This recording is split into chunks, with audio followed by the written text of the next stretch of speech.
In this video, we're talking about processing option templates. This is the third video in the Quincy processing options video series. I think it's probably one of the more important ones because it's quite hard to remember what all the various options in Quincy can do. And so you kind of get them right once, you like what you got, and you just make a template out of it and you go from there. So let me show you how to do that.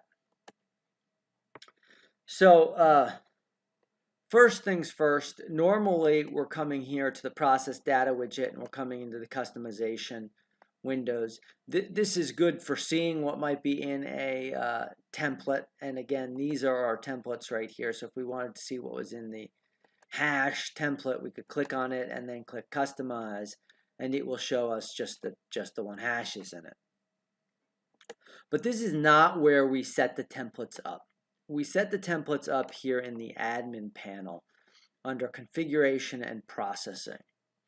And you can see we have the same select refinement options, which will open up the same window we were just looking at, and allows us to select whatever options we want. So let's just select 3 randomly here. And then we click OK, and it's going to give us this crazy sort of looking piece of text here. And this actually is the JSON that governs the processing options we just selected.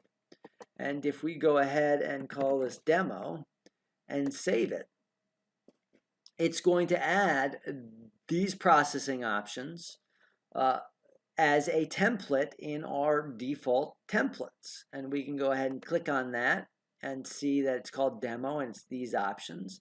And if we go click select refinement options, you'll see that it will populate with the 3 options we selected. Now there are a few other things to note here. You can see there's this role and cases. If you want to make this processing option accessible only by people with certain roles, you can go ahead and do that here. And only accessible in certain cases, you can go ahead and do that here. If you don't do anything, it will be by default available to everyone in every case. And generally, honestly, I think that's probably the most intelligent thing to do. The last thing I wanted to point out is that the reason that this complex text is even shown here is because it's possible to share these different processing options with people. So if you wanted to know what the FTK processing options were, you could type on the message board and say, hey guys, I need the FTK processing options.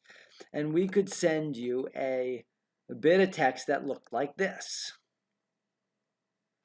And let's just open up a notepad here. And we would send you a text file that looked like this, or we post it on the message board, and you could come here and copy this thing. And then you could come back to Quincy, simply remove what you have here. Actually, let's go recopy it. And then paste it. Make sure this is the one you wanted, FTK. Yep, give it the right name. We'll call it FTK2. And save that. And now you've got FTK2. And if you want to confirm that's right, you can just go ahead and click on it and click Select Refinement Options. We should get a full blown, and there we go. Those are the FTK refinement or FTK processing options we had hoped for. So anyway, that's how it works. One last thing, you can obviously delete these. You can go ahead and just click delete, and it will remove a role. And that's it. That's templates in a nutshell. Hopefully that gives you enough confidence to get started with them. And if you have any questions, obviously post on the message board. And if you want any processing options created for you, also go ahead and post on the message board. Thank you very much.